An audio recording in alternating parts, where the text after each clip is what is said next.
Jason Hello. Ogden. Can you hear me? How's it going, man? It's going great. How you doing? So check it out. I got this, just rocking this in honor of our conversation. Where did you get that now? You know what? I think I got this at Second Spin. Is it a recent purchase or a new one? No, I got this probably 3 or 4 years ago. Yeah. I was super curious about it. This is way before I read the book, but I was super curious about it because it had such a reputation of being such a dark album and being part of a trilogy called The Ditch, which was a really dark period in his life. Yeah, So I I was knew really that about it and I hadn't listened to it because it like I thought I listened to the first song once or something and thought it was like, whoa, this is too it's like stark Neil Young and I can't get into it right now, but I hadn't listened past the first song. yeah. But it's really good. Yeah, it's awesome, man. It is. It's really dark. It's really dark, Now, but there's such prose too. yeah, I'm kind of like I have this weird problem where I can't distance myself because I read about it and I knew the story before I listened to it. So I wonder if somebody heard it not knowing the story, if they would find it as dark. I don't know. The author of the book certainly made a case for that album. All right, hang on. I'm gonna do something here. Okay, I'm gonna have a drink.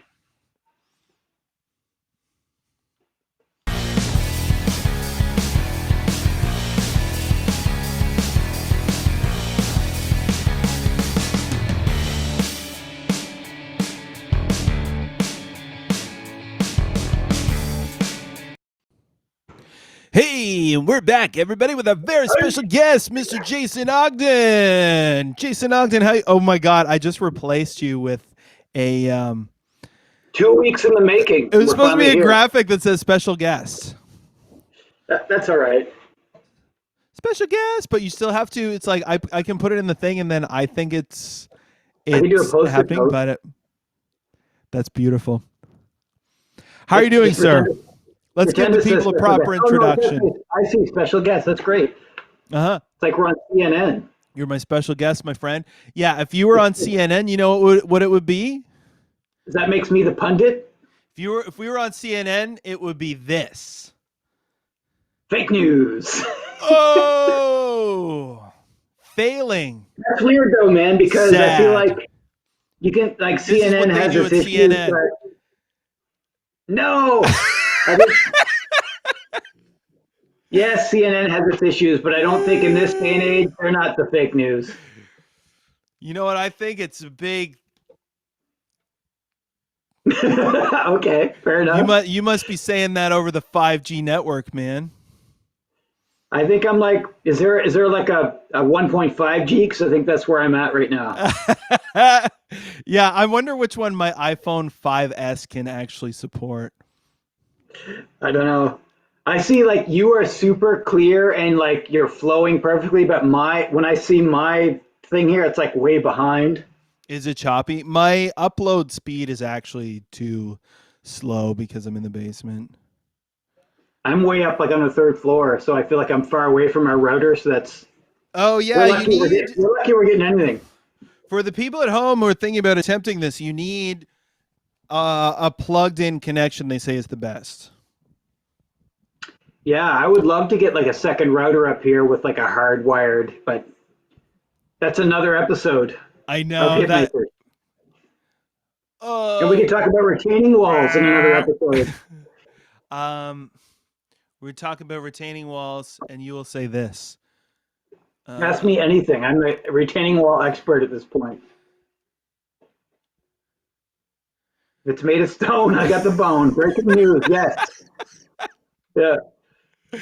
Ladies and gentlemen, we're here with St. John's leading retaining wall expert. This is what I do now in the post-COVID world. I hang out my backyard and I work on stone walls. Yes. Oh yes, or on no? stone walls. Would you allow this man to fix your stone wall? No, you don't want me on your property. I'll get too close. I'll get way too close. I promise you. I can coach you via the internet through fixing or building a retaining wall, but you don't want me on your property. And then you will. This is what you'll feel like. Yeah. You just won big, actually. All Oh right, my shit! When friend. does my prize arrive? Oh, I was talking to the viewer. Oh, the viewer went big. All right. You and I, this is just costing us our time and money. Hey, I You, got it's no just your place to time. be. Yeah, I got no What's place to be. what's I'm gonna be in my house anyway. well, exactly. That's the idea. That's why I wanted to do this, because we are all home alone, and I thought it could be a fun thing to do. I used to do a podcast, and you can just point your camera at yourself and talk. We're all home alone. We're all hit makers. We're all winners. That's right. I feel like I ought to play the host a little bit. So normally on the podcast, I would give people a bit of an intro, or you feel like you got to be like the David Letterman or Jimmy Kimmel or something, or I would be Fallon. I would love to, because I would love for Questlove to be sitting right over there and be my band leader, but that's the only reason. I got a pick downstairs. I can put in my hair if you want. That will help you. Can you play the drums in my basement? I can play the drums in your basement, but it's not going to be as as well good as Questlove. Yeah. Can't do it. I'm sure Questlove is probably even a better guitar player than I am. Oh, I don't know about that, but I just don't know. So, ladies and gentlemen, we are here with Mr. Jason Ogden this evening. He is a preeminent St. John songwriter. We first met when I was playing in, maybe it was Glory Glory Man United, or maybe it was Grade 7 Push Fight. Like, I think the first show that we played together was at Chandler's in Sydney. Does that make sense? At like a Gobble Fest or something? Yeah. That was the Friends theme bar, which was very random. Yeah, Chandler's on the wall in the Friends theme, or in the Friends font. Yeah, that was really bizarre. We didn't know it was a Friends theme bar until we got there. Like in Sydney, a bar called Chandler's, you just think, okay, like you don't make the connection. How would you? No, you wouldn't. Are you drinking a martini? What's that? Are you drinking a martini? Oh, I'm drinking. Yes, I'm drinking a refined drink here in my parlor, my boudoir. Oh, I'm gonna actually. Yeah, this is what you are, the audience member that's been on the screen the whole time. You have won. Now, you can just kick back and relax. You don't have to keep letting people know about it. We get it. You're a winner. Yes, I'm having a fancy drink in my boudoir. Awesome. Yeah. Is it really a martini though? No, it's tequila, and what I'm told is it's a champagne glass. Okay. So it's like an old timey champagne glass, which to me, I always thought champagne glasses were the flute. Which I've also drank tequila out of. But this I really like, because it feels like the amount that you would put in a shot glass in this feels substantial and like kind of classy. Yeah. And I was aiming to bring a touch of class to. And you've done it, sir. Bravo. You have done it. I'm glad you recognize that. Thank you. Well, the Masterpiece Theater like leather chair helps as well. Well, we're here to discuss some masterpieces this evening. Yeah. As you were showing us your vinyl copy of Tonight's the Night earlier. What year did that come out? I guess it came out in 75, didn't it? But it was recorded before On the Beach. That's a great fact, man. That 75. Let's see if the record proves you right. I think I've got that right. So the actual cardboard sleeve on the back does not have the date. Oh yes, you're right. 75. You got it. Well, yeah, I'm going on like Spotify data or whatever, like which year each thing was released, because it was like bang, bang, bang, bang, bang. Like Neil Young and Everybody Knows This Is Nowhere are both 69. 70 was like Crosby, Stills, Nash. 71 was maybe after the gold rush. 72 is Harvest. 73 is the live one. What's that called? Are Time you Fades talking Away. about Time Fades Away? Yeah. Yeah. Then On the Beach, then Tonight's the Night. But Tonight's the Night was recorded before On the Beach. It was just like too dark and weird because they wanted him to put out Homegrown, which I learned from reading that book. Okay. So you have a remarkable grasp of the dates. I'm terrible with dates. Like I can't even. Normally I'm not. I'd be hard pressed to tell you dates I put out albums. Yeah, it like normally like years that I've experienced, I don't think I remember, but years this is literally from like the last few days going through and just looking at them on the Spotify cuz like trying to figure out the chronology of it. I went through years ago. Um, this is probably 6 or 7 years ago now. One of the things that like when I'm at work, I constantly have headphones on and I'm listening to music. And first it was Groove Shark. Do you remember Groove Shark? Yes. Yeah, and then Spotify. But I would listen. I would dig into like whole discographies of artists. Like I did Billy Joel, I did Bruce Springsteen, but I did Neil Young over like obviously Neil Young. It's like a couple weeks where you're listening nonstop There's from nine so to five at your much. desk. Yeah, but I listened to every album that was on Spotify, or maybe it was Groove Shark at the time. And I made a note of the songs that were good, Mhm. and I downloaded them and made this huge playlist of the best Neil Young songs, and I've kept it up since then with the new albums and other albums. But I think so. I have this current playlist still going on my iPod, and it's like 87 songs out of all those albums that are good. That are the ones you want to listen to? The ones I would listen to again and again, because like if you think about, I forget Do which you album have it is, but one like do you have something from every album on it? I don't know. There may be albums I missed. Like What do you think of I feel like Colorado? again, it's like dates. I'm going to be hard pressed to remember certain album titles. I remember Landing on Colorado's Water. Landing on Water might have been one I didn't get a song from. Oh yeah, that makes sense though because that's the thing. It's like you would listen to it because I popped it on. Like I listened to a few songs off of it once, and it's one that's like you see the record around, and I know people have had it. And Steve Jordan plays drums on it, but it's like yeah, I wouldn't see a song you need coming off of that one. Yeah, but it's one of his most like, and there's a few of them in this period, but this is one of his most '80s albums where he, Yeah, I you would know what I say mean? so. It's like pretty Yeah, like it's like sounds like the Police almost in a way, like in terms of the production, yeah, but like heavier, or like the yeah, Police slash the Rolling Stones of that era. yeah. And it's funny because like if you think about an album like Trans, where he got a lot of shit for going too far into the synthesizers and the vocoder, but there's a lot of really good songs on that album compared to Landing on Water. That's what Robert Christgau said. I was reading like reviews of the different albums just to kind of get some perspectives.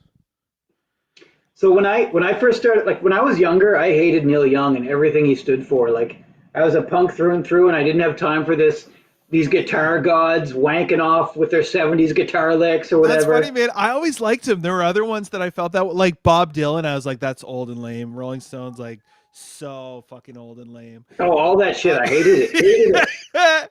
but Neil Young, I always liked. No, I never liked Neil Young, and I will admit that in the '90s, I got into Ragged. Is it Ragged Glory? What's the one with on Broadway and Rockin' in the Free World? Oh, is that Freedom? Yeah, I got into Freedom. He was Yeah, on Saturday Night Live, and it was like so unhinged that I really appreciated it. yeah. And I've always liked that album, and I still like it. But that was the only Neil Young album I ever appreciated as a man previous to my 30s. In my late 30s and 40s now, I started to like appreciate music like that more, and I really dug into Neil Young, and now I'm like way into it. But it took me to be, I had to be in my late 30s to like be like, all right, I'll accept this and really give it a go. So what changed? I think it might be part of being a guitar player, a guy who plays guitar, and who's just like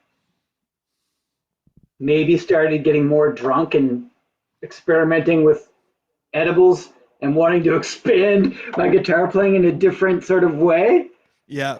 You start to experience different, or like, yeah, see different things, have a Yeah. different perspective. Yeah. And I wanted, like, there's a part of me that would go home at night after drinking all night and not be tired because I don't sleep well. And I got this really great set of headphones, some great O's, and I wanted to Okay. listen to something long and indulgent. And I found a lot of Crazy Horse stuff that sort of fit that bill. And that's kind of what really sort of got me into it. Funny. Yeah, because this, like, for me it was like different because I knew the long songs were a thing, but like I didn't really get it. Or like, and because that's not part of your world, like similarly, like coming from like punk, where everything is like short and fast. So I think that I would have, even when I would have gravitated to slow songs, they still would have been like pop songs. Yeah. Like I remember I Harvest was the first album that I had by Neil Young, which is just like as a kid, it's like what you, I don't know if it's like whatever album of where there's one, right, of a particular artist. But like really just from the radio. But I remember like Rockin' in the Free World being pretty into that, and the that tune Downtown too that I kind of liked. I just liked Yeah. anything with That's great. distortion, like anything with distorted guitar, because I had to go looking for it. Yep. Just as There, the there, I was just going to say, there was like when I got into Freedom in the 90s, I was also reading a lot about bands I was into, like the Flaming Lips and stuff, and like a lot of grunge bands. And it was like, if you look at the lineage of those bands and what inspired them, they all said Neil Young. And I wanted to understand what that was about. Yeah, they love Neil Young. See, the thing to me, so how do you feel about the album Harvest then? This is a interesting because it's like the big one, but it also is the one that people who are in the know are like fuck Harvest. So Harvest, it, I get confused because is Harvest different from Harvest Moon, or are they the same thing? Yes, Harvest Moon was the sequel in the 90s, but Harvest was Okay. the one that like broke him open. So this is the other thing for me growing up where it's like I know he's just like some famous guy from a while ago, like you don't really know.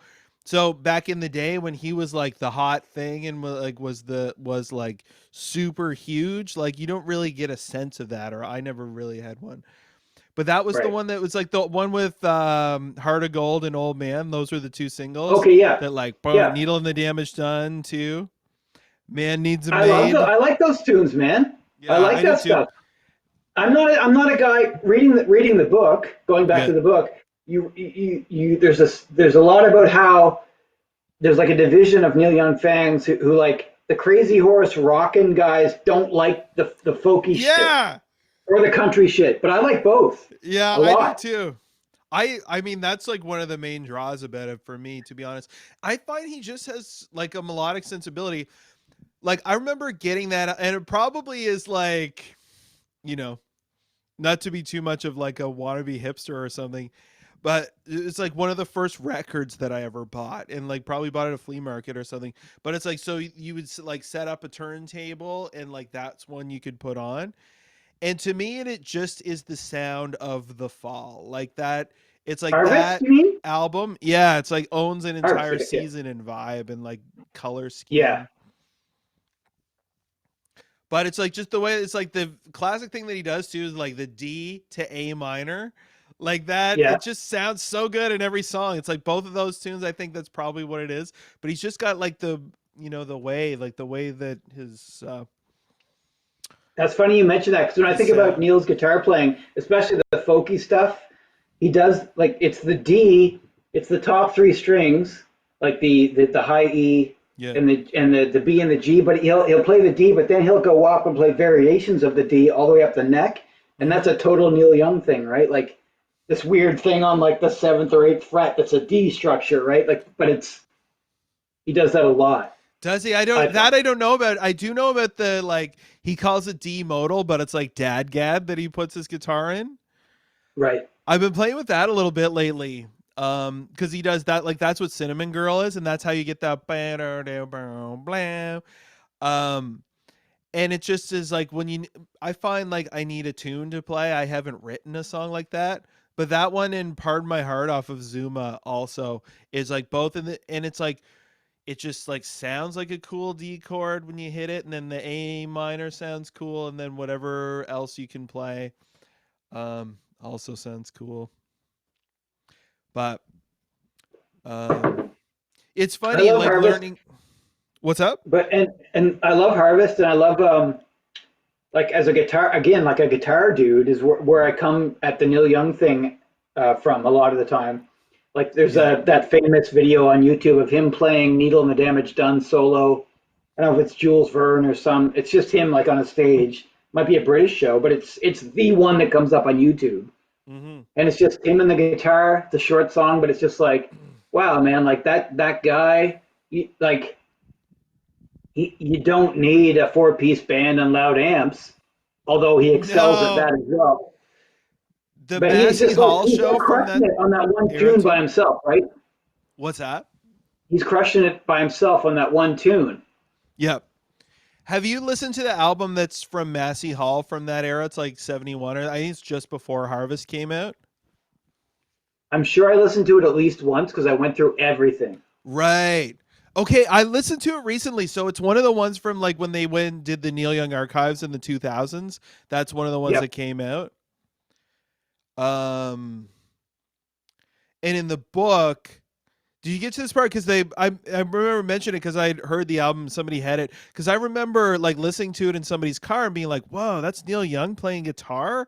And the dude whose car is in, is like this real serious guitar player. He's like, "Oh yeah, he's a wicked guitar player. Like his solos are whatever, but he's a great guitar player." And I had never heard it before. Like I didn't know that. But that solo show, man, is so good. I'll have to revisit that one. Yeah, That's it's funny that worth you it. say that about like Neil Young as a guitar player. That somebody was like, "Oh, he's a fucking great guitar." It reminds me of like because I think Neil Young is a great guitar player, but I think he's also like he's his own category of guitar player. Oh, I think so too. Yeah, But it's and like which I he's love because like I don't like there's guys who like could probably kill him technically and shred, but he's got his own thing going on and he oh, is who technically cares? proficient. Yeah, no, you don't need Neil Young to be Zach Wild Yeah, but that any reminds more me of than you like need Zach Wild trying to be Neil Young. yeah, but that statement that your buddy was like, oh, he's a great guitar player. It reminds me of like a few occasions where somebody's pointed out to me just on a separate note, just because it reminds me it is that they say, Bruce Springsteen is a fucking wicked guitar player. Like he's a hot shot studio session guitar player, like from back in the day. It's like I had no idea because he always just plays rhythm on his tunes, right? Really? Yeah, but He's like apparently he he is can like play leads. Like he's like that kind of guitar apparently he's player. a hot shot studio can lay down whatever, Really? throw some smoke. I was really. Did you watch Springsteen on Broadway? No, no. It's worth a watch. It's like long, and I think I did it in two sittings. But of all tunes, man, he played "The Rising," which I never like gave a shit about. But the way that he played, because it's like punk rock guitar, it's like drop D, and he's like this one dude solo, and like playing his chords in such a way that's like they're not like super complicated chords, but when he plays them, you're like, that's what a dude who plays stadiums plays guitar like. Like that's the sound of, Yeah, and it's not the shit that I think to do. yeah. Do you remember in the '90s when I think it was the '90s when Joe Strummer passed away? They did a tribute to him on the Grammys, and it was like Bruce Springsteen and like Elvis Costello or something. This band doing like London Calling. Did you see that? No. It was so weird because it's like, okay, here's all these like mainstream pop dudes doing a tribute to Joe Strummer, which fair enough, they probably did respect him and admire him, but it was like to me, it was like what a lame, slow, like brutal version of London Calling these guys are doing on the Grammys. Oh Like, my you know what I god, mean? no, I did see that. Yeah, on YouTube, right? Is Dave Grohl there too? I think Dave Grohl was there. Yeah, yeah. Yeah, I know. I totally have seen that. And that's why I was like, that may have even been before I knew what that song was. And that might have been the first time I heard it. Like it's totally possible that I knew like 2 or 3 Clash songs, and that, but at the time that I saw that, Right. and then you're like, whoa, this song sucks. Like maybe the Clash It suck. I wasn't don't know. great. Yeah, no, no. But Now, to be fair, there are lots of videos of Joe Strummer solo concerts where he butchered London Calling oh in his really? later It's years. kind of a weird song. It is definitely not my favorite of theirs, which is what No, makes it there are way more of a better Clash lame tunes for punk rock sure. Grammy moment. Yeah. Speaking of the Clash and Neil Young, like if we're talking about Neil Young and sort of my entry into him, Yeah. when I was going in that deep dive through all the catalog on Groove Shark or whatever, So I would why often, he was he just a guy on a list? Did he have any particular interest for you? I think, like I said, it became a point where I wanted to explore the guitar more, and I was getting into more guitar-oriented music. Yeah. And Neil Young has a great reputation as like a rebel, and like so I didn't want to get like go down the fucking. I didn't want to go down the Eric Clapton rabbit hole or fucking purple, I haven't deep done that purple at one that either. time. Yeah, so I was like, oh, let's see what There's Neil not Young. enough time in the world. Yeah, I also had a coworker who was like, oh, you got to check out. Actually, a good sort of frame of reference for this for me is Jason Molina, Okay, Magno who I Electric. haven't listened to. Okay, one of my favorite singer-songwriters of all time, but he's a huge Neil Young fan, and when I first started getting into him, all the reviews of his stuff would reference Neil Young and Crazy Horse. That was Yeah. a big factor for me exploring it too. So when I did that deep dive, I was living in Toronto at the time, every day at work, listening to Neil Young stuff, the whole discography. What Judd Crandall back in St. John, Yep. he was the biggest Neil Young fan I knew. So I would often like sort of like text You him got some or S message him Serious on Man by Facebook while I times. was listening to certain songs and be like, dude, what the fuck is this? Like, I remember one time it was like, there's like a fucking 17-minute blues jam, a song called T-Bone, which was just horrific. On Reactor, isn't it? I've seen like people Yeah, making yeah. fun of it online, but I haven't heard it yet. Yeah, it's like this really, it's like literally like the E blues riff. And he's like, it's like this guy has the time and the money and the label support to do this fucking 14, 17-minute jam on the E blues riff on a song literally called T-Bone. And I was like, Judd, what the fuck? Yeah, and But it's like at the got end of the 2 day, it's lines, like right? that's Neil Young, right? Like he can do whatever he wants and he'll Yep. do it and the At label that will point. eat it and put it out, which is what's great about Neil Young. But also aggravating if you're trying to listen to his whole discography. This is Oh, some I really know. weird. And there's some, especially the newer albums too. Like I've tried, and you're like, he just doesn't care anymore. It's not that he doesn't care, but he doesn't need to care as much as he used to have to.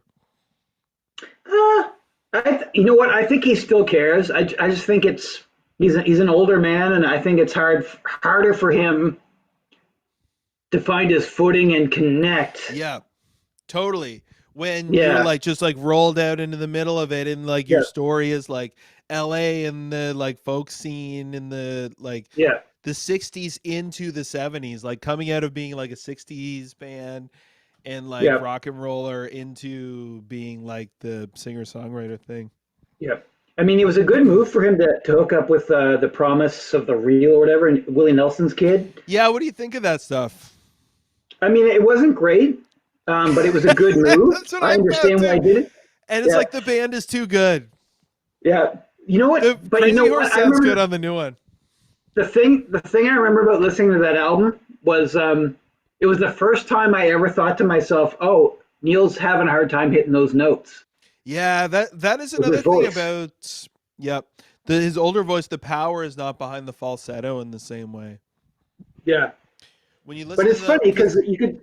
I feel like I've seen live stuff since where he pulls it off, but on that album he was writing and doing new songs with those guys where he was pushing himself out of his range, and it wasn't working quite as well. yeah. Well, that's what I because you listen to some of the old stuff and it's like it's like really like high for a man singing, but it's like pretty powerful or solid.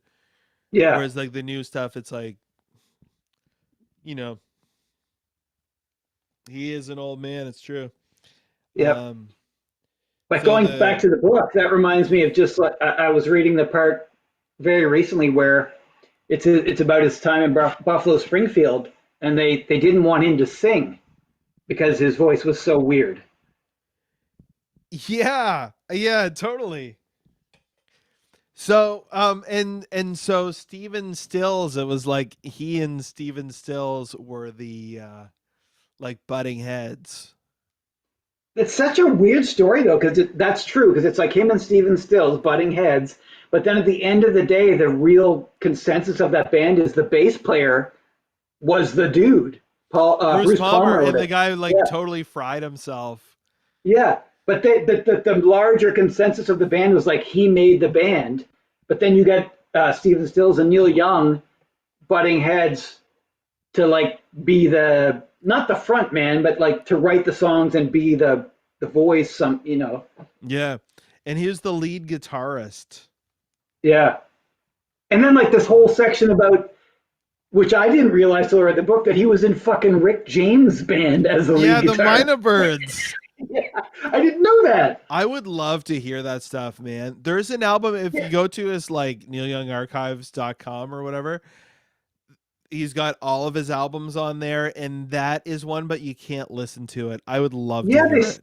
yeah. In the book, they're like they recorded an album at the and At with the Motown, right? Motown label. Yeah, Yeah. and it was just shelved and never released because Rick James was a draft deserter or something, and it was just like, not Yes, cool. they busted in and took Yeah, him. They're like, band's done. Your singer's going to jail. Yeah, but from the it's like I Vietnam had no War, I idea that think. Neil Young and Rick James. There's stories about them just like, oh, they're just walking down the streets in Toronto hanging out. Like And like the dude from Eaton's was their sponsor, right? He was like their yeah, the big guy that like run the sugar Eaton's daddy. department store, yeah, was like bankrolling them. That's Yeah. crazy. Yeah, it's such like a random, like the whole Canadian journey before he went to LA is so interesting because he The thing hated that it, right? He wasn't doing well in Canada. no. And but also the thing about like Winnipeg I found really interesting, the scene where there were a lot of bands and where you know, Randy Bachman, God bless him. But he was talking about the radio frequencies because of where they are geographically, because of the Great Plains. They get the radio stations from all over North America. Like, Yeah, the that's U.S. station. amazing. Yeah, And you think that it's like, before the internet, like nobody knew what was going on outside of their own house. But, like, no, that there's existed. that great anecdote about how Randy Bachman was the only guy in town who had like a tape delay or something because he Yeah, made it he out of made it. an old tape deck. Hmm. How does that work? I can't even imagine how that worked on stage.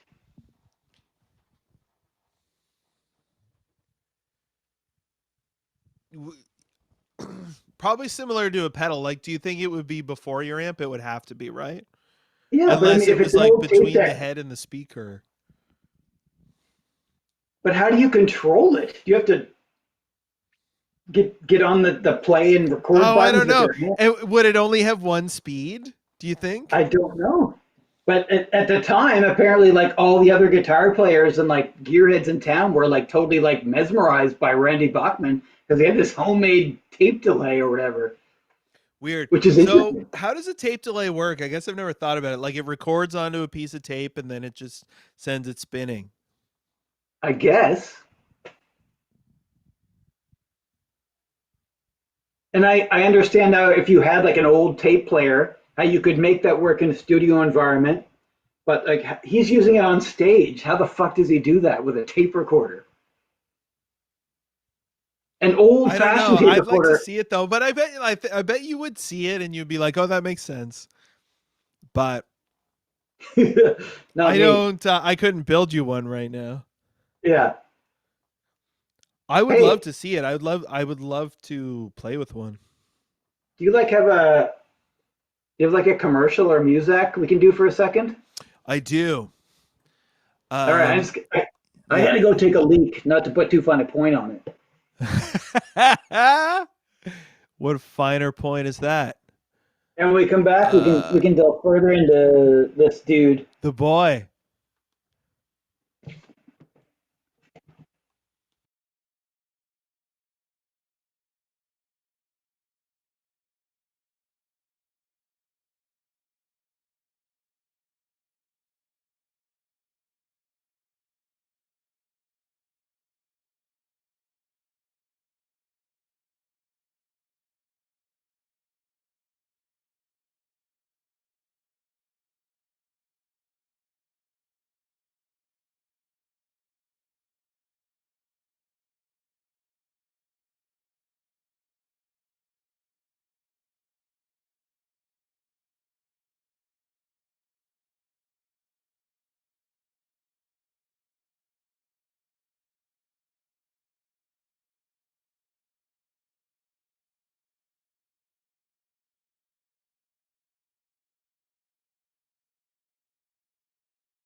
And we're Hey, back, folks. I just got the record spinning here. Still tonight's the night, but just finishing spinning Roll Another Number. It's an album that I don't know well. I've only listened to it, to be honest, like front to back in the last 2 weeks, I would say, maybe 3 weeks. So are you familiar with Roll Another Number? If I heard it, maybe. Okay. That's a great one, man. That's probably like it's the one everybody knows from the album because it's really catchy and it's a great pot smoking number. Right. The only one that I can think of, like, the only one I could hum for you is "Tonight's the Yeah, night." that's Do, my do, do, favorite. I do. like Tonight's the Night a lot, but Tonight. it's not the one that people take away from the album as a whole, I think. Yeah. They take away Roll Another Number Okay. because it is So so catchy. right. Okay. So there's like on the album in my mind right now. There's "Tonight's the Night." Then there's the second one with like the ripping guitar solo. Then there's like some piano tunes. Yeah, I haven't listened to it. Like I I haven't mean, properly come on, gotten baby, into let's it. go downtown. That's a pretty landmark Neil Young tune. Is that on that record? Yeah, Oh yeah, that was one. That was one of the ones when I was younger. That was the ones yeah. that drew me to Neil. Borrowed Tune is also a great song. Don't know.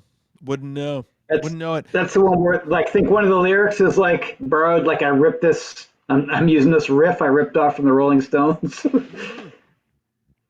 I think that's it. It's one of his Right. tunes, but That song but is in the book beautiful, man. he says that Mr. Soul is ripped off from the Stones. Yeah, Satisfaction. Yeah. Bum, bum, ba-da, the guitar part.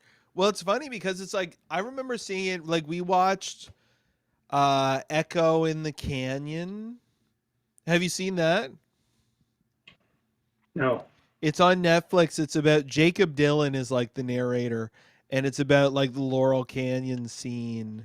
Oh, that's So cool. yeah, so they talk about like the mamas and the papas, and I don't know, Bob Dylan, the Birds.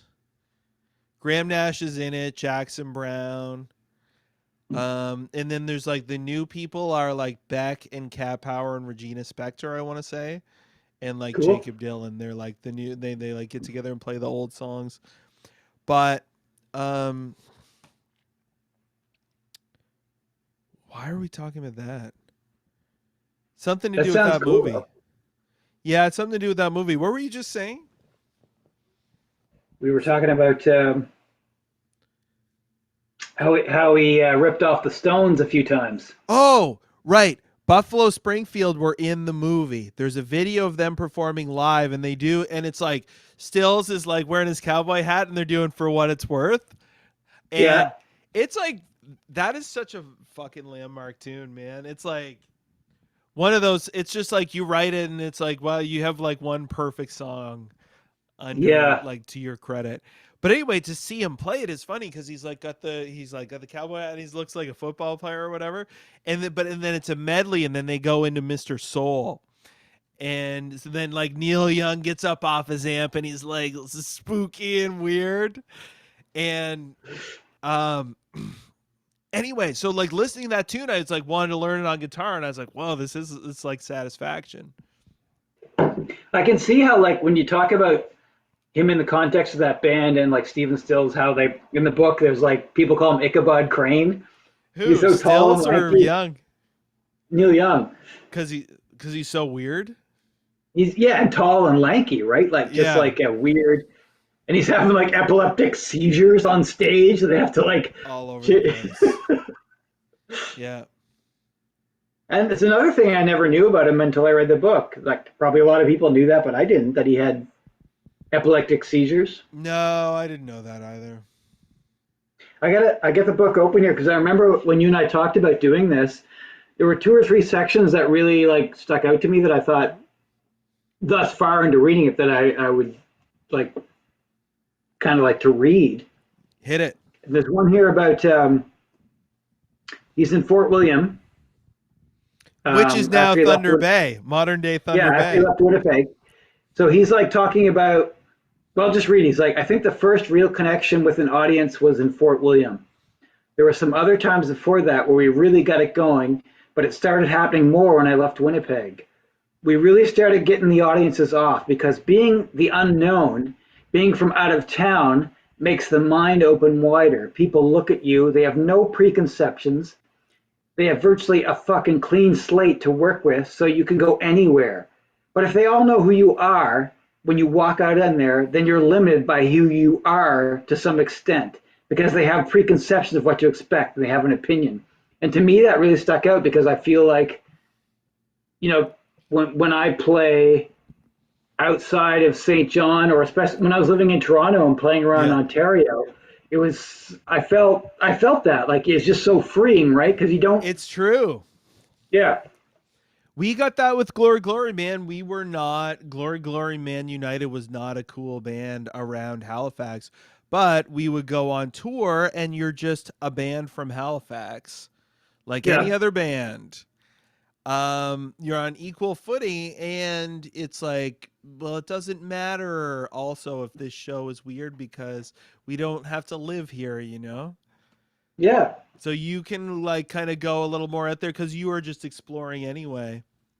And yep, then the audience has no preconception because they just can't.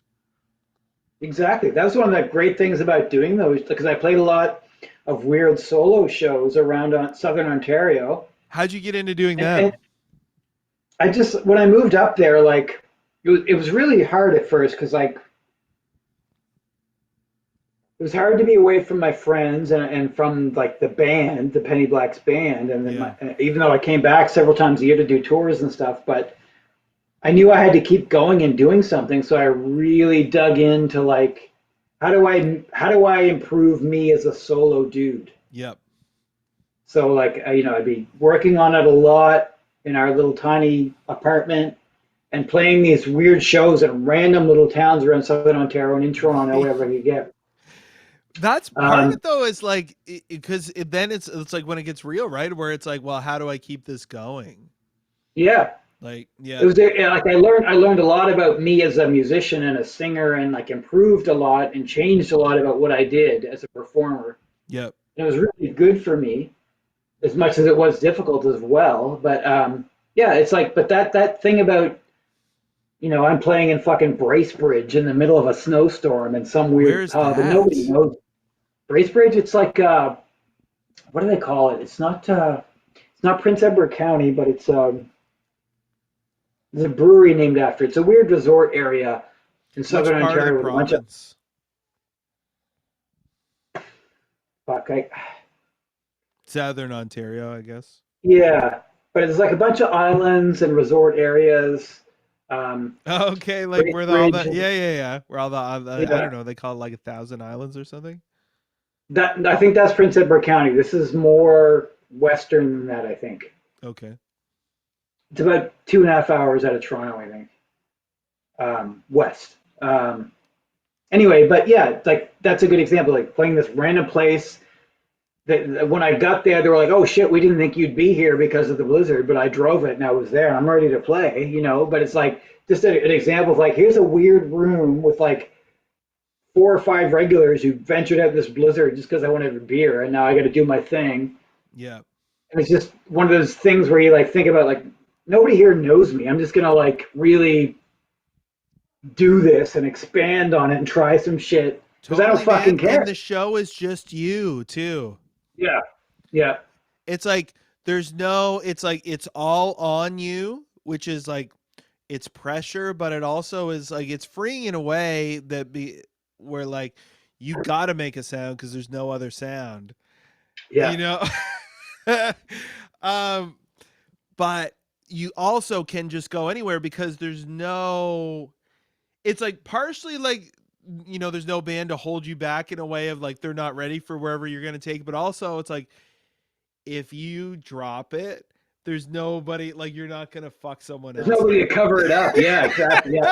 And I rely on that a lot. Yeah, I rely on that a lot with the guys I play with, like, because I'm not the best musician, so it's like playing oh with the who guys. is Yeah, but these guys are great. So like if I drop a note or whatever, it's like, oh, these guys got it, man. They always sound fucking fantastic. So Yeah. it's weird when you're by yourself. Yeah, so you got to be on your game because you're so exposed, right? Yeah, well, and just like because like you can hear everything, and it's a funny thing too for me. And so for me, I come to that in a similar way, which would like it would have been moving here away from Halifax, where I really started to get, and it was like open mics at first, and I would like go down to O'Leary's and like bring my guitar, and still like not, not have the nerve to get up on stage, but then you just like you have a couple drinks, you force yourself to do it, and but it's like then you're up there and it's all up to you because there's no other sound. And even in a band, it's like you can be like, oh man, I played terrible tonight. Like I missed that and that and that. And you talk to other people, they're like, what are you talking about? Like nobody heard that because Yeah, nobody gets it. Yeah. the 99.5% of things that you're doing right, you just like take for granted and don't even notice. And that like 0.5% that's like sketch, Yeah, that's what you focus on. it's so true, man. Like that's a huge part of just like being a yourself and a musician, right? Nobody Yeah. nobody thinks about it as hard as you do, or picks out the shit that you do, right? Yeah. There's another part here that like I put it on Instagram, like a picture of the page, because it was, again, it's like something I feel like it's a thing in the studio and recording that I felt from time to time, but then I second guessed it. But Neil was like, he's like, where is it? It's like, this is a good one. This is a good quote. Oh, so he's talking about how when they recorded Mr. Soul in New York, I think, Yeah. with this dude, how like they did this quick take and like it was like immaculate, it was perfect, and like, but then like him and Steven Stills had a falling out, and Neil had the bed tracks back in LA, and he started just adding all this shit to it. Right. Yeah, and he's like, "Oh, I ruined it. At the time, I thought I was making it better, but now looking back, I ruined it. And the raw original take was way better." But Yeah. then he's got this quote. It's like, "I worked all night on Mr. Soul. We did it all in one day. What did I do after that? I fucked it up. So what did that teach me? It teaches me that, and it's all in caps, like right here, right? It's like it taught Yo, me yeah. what you do first is the right fucking thing, and just move on. Don't second guess yourself." And that has been his MO, and I think it's been like both good and bad. It's true, man. You can way overthink things, and sometimes it's required and it's necessary, but sometimes, like, man, you can blow it by overthinking it and adding too much. Yep.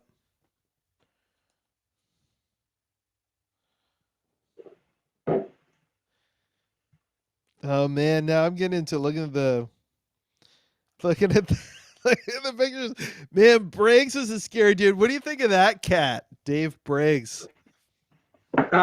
Refresh my memory about, because there's a He's lot the of characters here, man. yeah, the producer. Oh, he might have no, because he only came in after the Buffalo Springfield days. Briggs, Briggsy. David Briggs, yeah. As soon as he when Neil quit the band and like went solo. You might be ahead of me on that one. Oh, dude, I wrapped it. I finished this like last week. Okay, I haven't finished it yet, so yeah, you're ahead of me. Oh, it's like well, it goes up. I can tell you as far as it goes to the late '90s, like '98. Um, so it's funny. So this is the thing. So for me, one of the questions on my list of questions, if I had one, um, but I decided in Neil's honor to ad lib the entire session. One of the things I like to do with a musician, someone like this, especially where they've got a huge discography, and I don't know where to start, is like get a book and like read about the all of the things that they have done, and then it can help make some sense of the discography. Like I did. Right. That's how I got in the Beatles, and they were probably the first one. But since then, I've done like I got a book about REM when HMV was closing. It was like $4, and it just like takes you through their career. And then you're like, no, I know a little bit about every REM album. Like I can place it within what was going on with the band at that time, even if I don't know any of the songs. Right. But anyway, so Neil Young for me. So the question, why this book now? For me, Yep. okay, so I think like going back to what we talked about earlier, how I like through Jason Molina and being a guitarist who was like expanding his mind with, I guess, drugs and alcohol more than before when he was younger. Uh, Neil Young and Crazy Horse were a natural place to go for me as a punk rocker who wanted to get into like the expanded guitar repertoire without like getting too glammy and wanky. Sure. Neil Young and Crazy Horse was a natural place to go. And I think I was back visiting Toronto, and there's a bookstore there called is it BMV? It's like a discount used bookstore. And anyway, this was there, and it was like super cheap. And I was like, oh man, Yep. that looks good. I'd love to hear more about Neil Young's journey. And I picked it up. How much did you pay for I it? wonder if the price is here. Like I just took the tag off mine recently. I should have kept it on. the price isn't on it anymore, but I mean the retail price listed on it is 25 bucks, but I bought it used, so it was less than that. Oh, I paid $4 for mine. That's why I asked. Yeah. I probably paid more than that. But it like I've had this for like 3 or 4 years now, but I just started it finally. Same. I got mine at Loyola City Coin and Book like last fall, and it just has been sitting on my shelf, and like it wasn't the time. But it was I like I have was two in more. there, and even like I don't know if you were like this, but like I saw it and I was like, oh, that's like that looks interesting. I like Neil Young. I wonder if that'd be cool. And then I was like, but it's awfully thick. But it's only $4. Um, and then James like, just get it. So anyway, he's Like like, you're supporting a local business, whatever. Um, yeah, $4. Come on. yeah, And it's like it's thick, but it, like we were talking about this before the this thing, but it's like when you sit down to read it, you're like all of a sudden you're so sucked in. 2 hours go by and you're like yeah, you've done a big chunk and you don't even notice. yeah. It's so interesting. I got a couple more books, like biography books that I picked up that are in the queue after this. Like I got the Joe Strummer one, and the I think Barb Crawford gave me the Sam Cooke one. Interesting. Those are both Yeah. two dudes I don't know very much about. Well, I mean, I know their music, and I Yeah. know, with Sam Cooke, there's like still some debate about whether his death was a homicide or. So that's kind of interesting, but Oh, really? I I don't think know that any of that. yeah, yeah, there's a mystery around his death. But yeah, beyond for Joe Strummer, like he's a guitarist for the Clash, and one, in my opinion, one of my favorite singers of all time. I love his voice. But I don't know much about Joe Strummer beyond that. I watched the Clash documentary, so I guess I know some. But I'm Right. interested to. It'd be cool to read more about Joe Strummer specifically. Same with Sam Cooke. I bet you there's a lot of stuff about Sam Cooke that's interesting. Being a black man who came to prominence in the '60s and I '70s, bet he had a and what he had crazy to go life. through. Yeah, Yep. interesting. Two of my favorite live albums of all time. One is by Neil Young. One is by Sam Cooke. Curious, what are they? Well, the Neil Young one, we mentioned it earlier. Time Fades Away. Mm-hmm. One of my favorite live albums of all time. And Sam Interesting. I think Cooke, I've only heard it once. it's so good, man. That's probably like, if not my favorite Neil Young album, one of the top three. Really? I should give it a Yeah, better listen. that one's so great because if you read about it, he's like, he hated the band he was on tour with. He was Yeah, still this is the suffering. Harvest Band, right? And he's like, I should Yeah, have brought Crazy Horse. yeah, and he's still suffering over the death of his friends. Right. And like every song, it's just like he sounds so pissed off, and they're just hammering through it. Everybody's like, yeah, everybody's getting paid a fortune. The band is Yeah, weird. He's like suddenly mega successful, and he's like out with this band. It doesn't really make sense. It's like a bunch of people. It's like not like the Beatles where they they didn't grow up together. The Minutemen where they yeah. grew up together, but it's just like all these dudes who are like pros who I'm hiring, paying $100,000 each in the 70, whatever that's worth now, I don't know, but And like, but you're right. Like every show, the audience just wanted to hear Harvest tunes, but they played all new stuff, mhm. which is another thing I love about Neil Young. It's wild, man. It's like crazy actually. Like I don't know anyone who would do that. Jason Molina did it too. Did he? He'd play like you go see him, and it's like, oh fuck, man, I want to hear this, this, and this, but he'd play all new stuff. Maybe one tune from an old album that wanted to hear. And the Sam Cooke album, it's live at Harlem Square, or there's a couple names for it. One Night Stand is the other name, but it's just like Sam Cooke. Like a lot of people remember him as like he's like the smooth. He's so smooth. That's what I know of Sam Cooke. Yeah, as Mr. Smooth. I don't know that Yeah. I could even name a song. I'm sure I would recognize one, but So when he cut this album, he had like gotten really into James Brown, and that era James Brown, like the Famous Flames or whatever. It's like they were just like they were like punk rock. They were so fast, so like tight, like just raw. just And cool, like stripped down and groovy. yeah, and Sam Cooke got really into it. So at this point, when they cut this live album, it's like him and his band were doing 2 shows a day, maybe 3 or 4, and just like ramming through it. And he like was on top of his game, and his band was like, if you listen to the album, it's not like the Sam Cooke stuff you hear on the album. It's so raw and garagey, and he's just like, he can't do like he can't hit a bum note. He's just hitting Yeah, everything. And he's like making comments like during the songs between him and riffing, and it's like such a great live album. Like for cool. me, like the live album as a genre as a whole is pretty bad. Like there's not a lot of great live I know albums. the love don't sound good.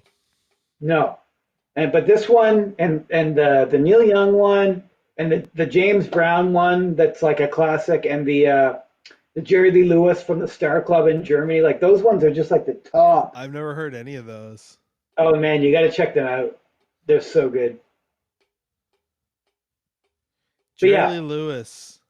live at the Star Club in Germany, man, it is like punk rock. It's so they're just hammering shit out at like a high, like they're just operating at such a high level, and like the songs are just so fast. It's like, and he's like toying with the audience and kind of like sneering and making fun of them because they love him so much. He just doesn't give a fuck. Is it Dick and he like married his 16-year-old cousin and he Yeah, was like exactly. Yeah, what? Like did not understand why that would be an issue for his career. It's yeah, just like exactly. Yeah. that's what you do. I don't But know. the Neil Young one again, The like Killer. Neil Young's like Time Fades Away. It's just like again, he's like the whole thing is so angry or something. Like there's this weird energy to it. Interesting. Yeah, I remember that about it. I think I put it on one day just to because I didn't know what it was. Again, like just on Spotify or whatever. Because all of a sudden you can just listen to any one of them. This is the other Yeah, thing is like growing up, you wouldn't if you were curious about Neil Young, what are you gonna do? Hear a song on classical rock radio or know someone who has an album or buy one and like listen yeah, to that and see what it's about. But now you can just look up everything. So I put that true. one on just to check it out. And that's what I remember. I was like, whoa, it's like a weird live album, but it's the only time I've ever listened to it. Well, Like for the longest time, watching Wishes one day. he like wouldn't let it be released. There was a bootleg that was out for a long time, but he was so disgusted with that period of his life, and he hated the guys in the band, and he didn't want to revisit it or have that album reissued. But it was like just like 2 or 3 years ago, he finally let it be reissued, like officially, even though it was available as a bootleg here and there. Yeah, he says. I think he said it's his least favorite album. It's so good though. It's a shame. But Well, I yeah, understand how you being the dude in the center of that can have this formulated perspective and you don't want to revisit it. Sure. I yeah, get that.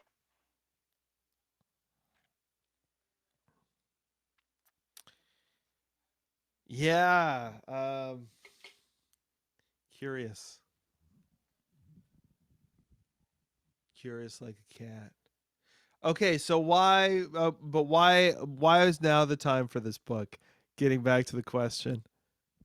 I think so I finished I have this this ongoing pile of books that I got to get to, and this was the next one in the stack.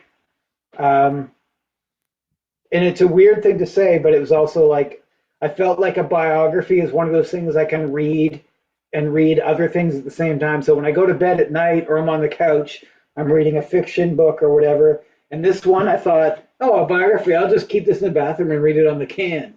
Yep. But it's like, oh, I'm reading on the can. I'm taking it off the can. I'm on the couch. I'm in bed. And I just get sucked into it, right? Yeah, it was one. I agree. I feel the same way about. And I was like listening to an audiobook at the same time. I was like reading this one. Right. So it's yeah. So it's just it just is there in the stack. There's no reason that you decided to reach. You like I gotta learn about Neil Young right now. No, not beyond like, I definitely like, since that time 5 years ago or 6 years ago where I delved into his discography at work, Yeah. like I've been getting steadily more into him and certain parts of his career. I mean, Yep. so when it was like, oh, this book's in my pile, like that might be interesting. Like I should get into that. Yeah. And it being a biography, again, I had this opinion like it might not be that big a commitment. I could go at it piecemeal here and there, but once I started reading it, it was like boom, like I just blinked and I was like 200 pages in. Yeah, man, that's what I found. I kind of dug into it. I've been reading a lot of stuff that is not music related lately. So to have one, it's like, whoa, it's like a treat. I dug into it too. I was like pretty curious. For me, it was just um kind of similar. Like it had been sitting on my shelf, and it wasn't the time. And then like now it's like, oh, well, we're shutting her down. Maybe it's time to crack the Neil Young book and see what that's about. Yeah.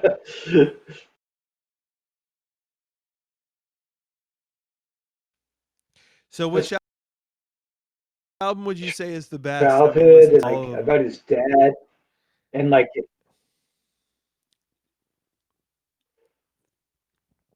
Scott Young, have you read his book? Murray McLaughlin says that every Canadian kid is like that's their story. I haven't read Scott Young's book. No. No, me either. It's like the hockey sweater or something. It's not the hockey sweater, but it's he wrote a Okay. like hockey sweater book. I think that like as far as albums, like Time Fades Away from start to finish is the album that I like the most as an album from start to finish. The rest of them I could take piecemeal Yep. songs from every one.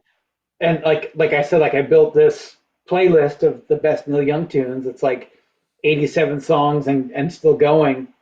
And I like that to take the best of every album and what I like.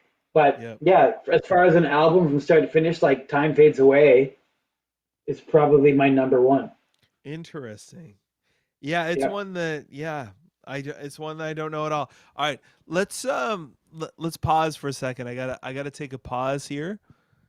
sounds good. I'll get Um, another drink. likewise.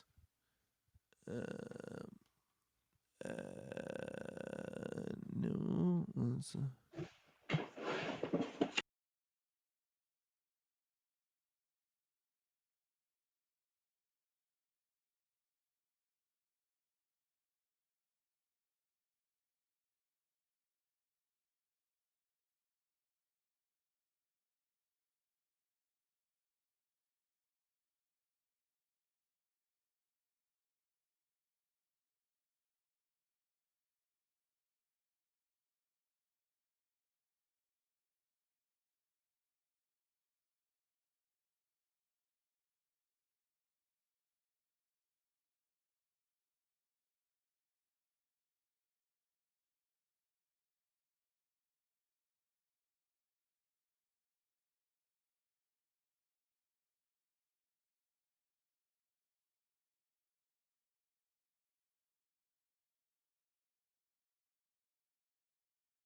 Oh shit.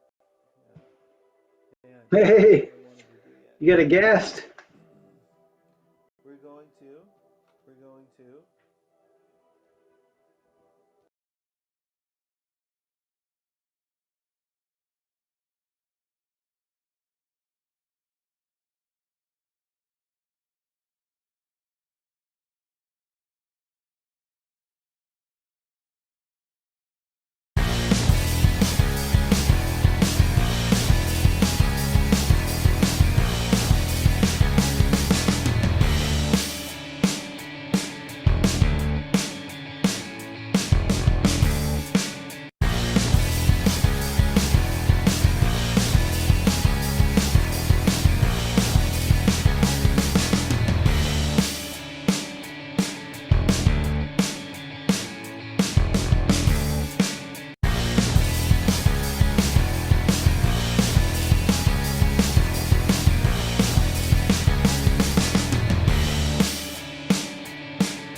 Hey, Whoa. I did it where's your before. friend? I did. I manually just over here. I was trying to. I thought I was just like queuing up the thing, but in fact, Winner. in fact, as soon as you hit that arrow, it sends it to the live feed. There was another like a section of the book I've been trying to find that I wanted to bring up, and I can't find it. But it was where there was like a lot of quotes or Neil talking about dealing with a promoter or something that was very poignant, and just about the politics of like dealing with an agent or promoter where he really put it really well. But I can't find it. What was the idea? Fuck, I can't even remember. But it was like, yeah, fake news. But it was like he's obviously dealing with the chronic atypical problem with an agent or promoter, like sort of like the politics or the game or the sketchiness of it. But he put it really well about how you have to play the game. And it's a If you shame to watch it go down, but you need it to get through. Yeah, if you want to be successful too, in the way that he did, like it's funny because it's such a different world in some ways. In so many ways, what he went through and like had to do and just the conditions like to make it in music, um, versus now it's like the career path is so different. In some ways it's not. Like in some ways what he did like makes more sense in terms of being like, well, I'm going to do music and I'm going to like go where the music is, and so he ends up in LA and like has his career and like that all makes sense. Whereas now I feel like, but it also was very obvious that he couldn't do it in Canada at that time. Like it just wasn't going to happen. Yeah, he wasn't making any headway for himself. Yeah, I mean, he Yeah, did all right with Rick James for a while until Rick James got taken away in until he shackles. got busted.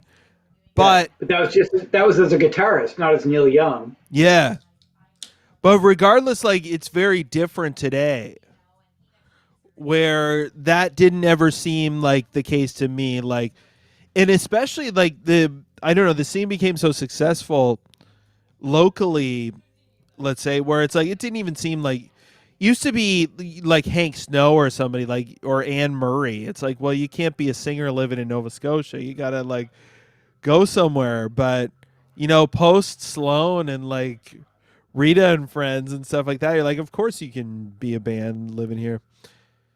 Um, so it's funny. It's interesting to me the kind of drive and dedication, but on the other side of it is too. It's like if you are whatever, it was like the hot sound of the time. But if you're a rock and roll musician right now, like what do you? The major labels is not looking for you. And if you're a young person anyway, it's probably not what you're doing. But do you know what I mean? It's like going down and playing the kind of music that he did, like that kind of success today. I don't know if that's available. It feels like the major labels these days are probably scouting out YouTube more than live music venues. Yeah, I don't know. Like probably. Well, I heard an interesting thing on a podcast recently where um this dude who's the guy from SoCan was saying that he's talking about like kind of the new crop of like in like super successful Canadian artists, but like Shawn Mendes, The Weeknd, Bieber, I can't remember who else, but he's like, what do they all have in common? And it's like none of them played shows before they were famous. Like they Right. grew their thing online, and like made their music and grew their thing online, and then started gigging. Versus like the traditional, it's like you slog it out in the bars, and then you graduate to the big time.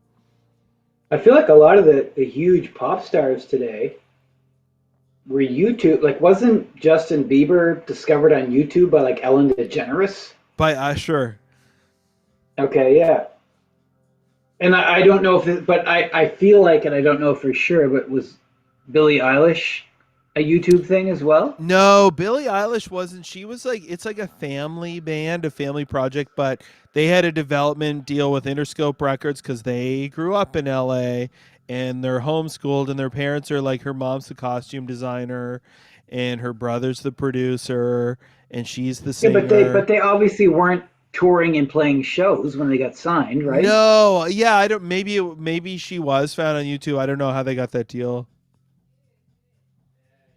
I'm not saying it wasn't warranted. I'm just saying it's Oh no, interesting that I agree, but it a is the lot of these things question. are It's like, a lot of these things are done through the internet now. yeah.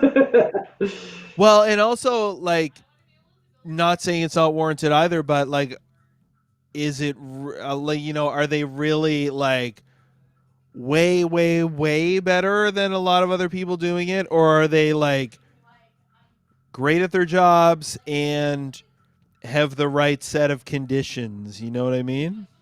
Yeah. Like, There's like dudes and dudettes who are like making serious money on internet applications lip syncing. More money than you and I have ever seen as musicians. oh, I'm sure. Yeah. Yeah, that's that's not surprising at all. Yeah. Yeah, I believe that in Or a doing second. basically what amounts to karaoke. They're not writing music, they're singing over backing tracks and they're really talented. They can really sing, but they're not making new music. They're singing other people's songs and getting crazy hits and ad revenue and making more money than you and I've ever seen. Yeah, yeah, I believe that too. And it's just like it's more of a comment on like what is humanity and money, and what do people want to listen to, what do people enjoy. Like, should you be paid to do your art? That's what it boils down to. If you refuse to hack the market. Well, I feel like not a lot is like essentially boiled down. Not a lot has changed between now and like 1970s. Like people who love pop music and who graduated into the 80s and like synthesized pop music and like music made by machines with pop vocals. There's that faction, but there's still this other huge faction that like organic, analog, live guitar band music, right? And maybe it's not as huge or as big a moneymaker as pop music, but it's a moneymaker if you can get it in front of that audience, right? And Yeah, sell it I, to them. I think like the thing that I've thought for a long time is humans make music, humans listen to music. Um, the thing that I would get frustrated with was always be the idea that we have to quantize ourselves. I think that there is nothing wrong with that kind of music, and it can be great. Um, yeah, it can be amazing, but um, I think there definitely you need to have a you can't lose sight of the human. Well, like didn't Pearl Jam just put out a new album? Yeah, they did. I haven't heard it. Have you? No, but I mean I've never been a Pearl Jam dude, but I know they are a very popular band who Yeah. has made money and survived as musicians on their fan base and putting out albums and doing shows. And I assume they can still do the same thing.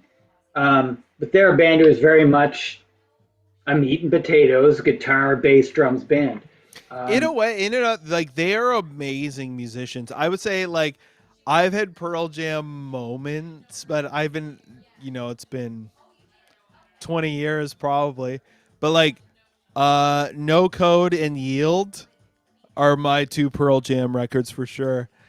Um okay. both great, but so the things so I recently that may mean 5 years ago, but like got into No Code again, was like listening to it a bunch. I just was struck by like what a great band they are. Like just how exceptionally good they are at their instruments. And then Eddie Vedder over top is like the surfer poet, and it's like almost to me it was almost like David Lee Roth in that it's like you've got Eddie Van Halen, who's like virtuoso guitar player, and like Van Halen is not a band that's ever like really meant a lot to me either, but David Lee, it's like who could possibly sing over what those guys are doing on their instruments? Oh, you need just this guy who's like a clown and You is know who going could? for it. You know who could? Who? There's only one other dude. You know who it is? Who's that? Gord Downey. Do you think Gord Downie with Van Halen would be a good match? No, no, I thought we were talking about Pearl Jam. Mm, Gord Downey with Pearl Jam. Totally. it would be amazing. Yeah, yeah. They would be good. But so this is what I thought of. Eddie Vedder to Pearl Jam is similar to David Lee Roth to Van Halen in the sense that you need the guy who's just like willing to be that dude. And you're right, Gord Downie could play with Pearl Jam. Yeah, yeah, but if you're talking Van Halen and David Lee Roth, that's a one of a kind thing because who the fuck Sammy Hagar? He couldn't live up. Like it never worked with Sammy Hagar.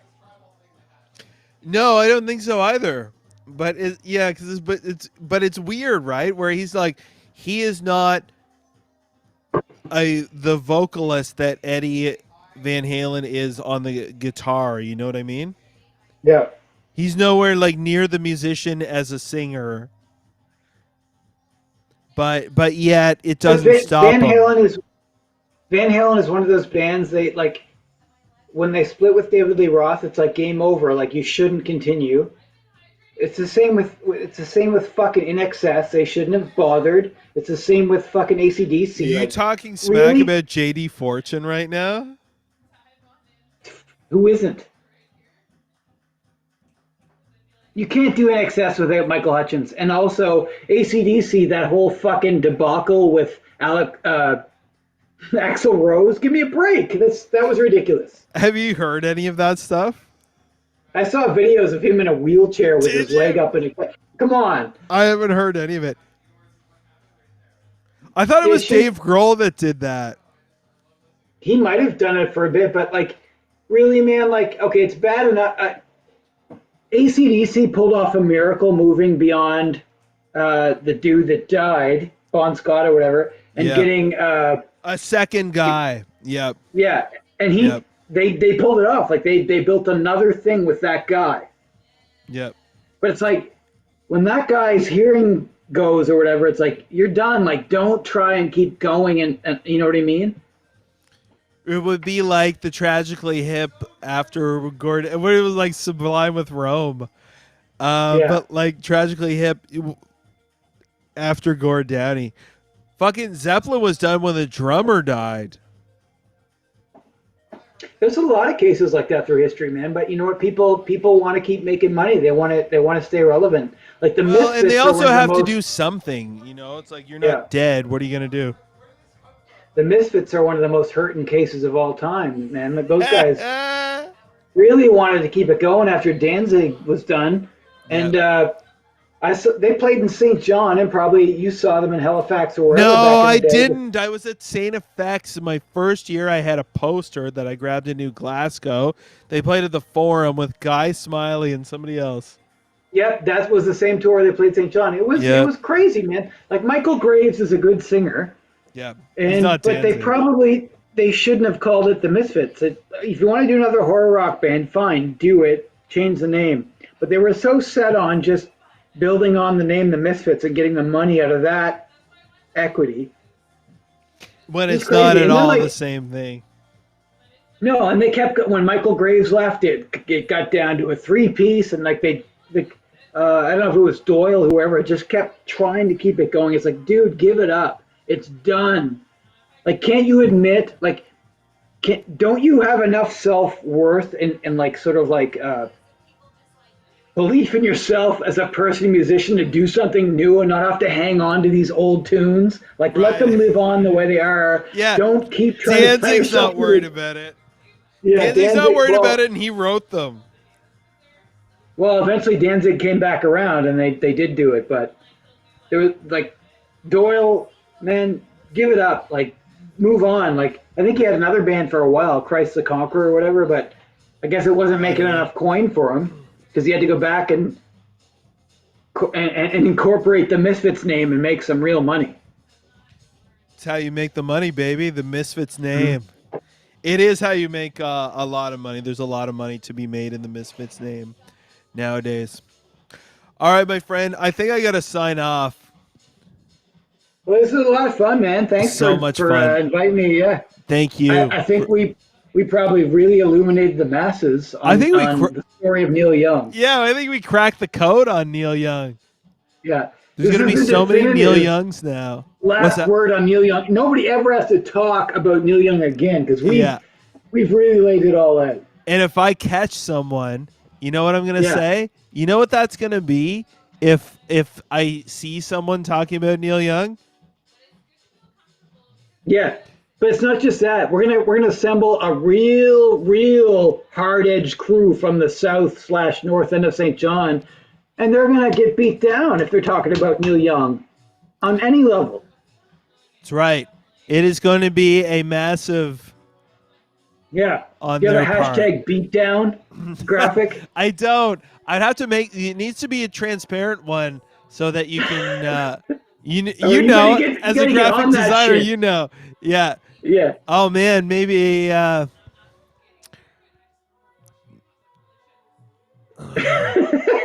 maybe you just got yourself a new gig, unpaid, my friend. I will send you a hashtag beatdown. Hashtag beatdown. I would A love that. PNG. Yeah. Yeah. Fake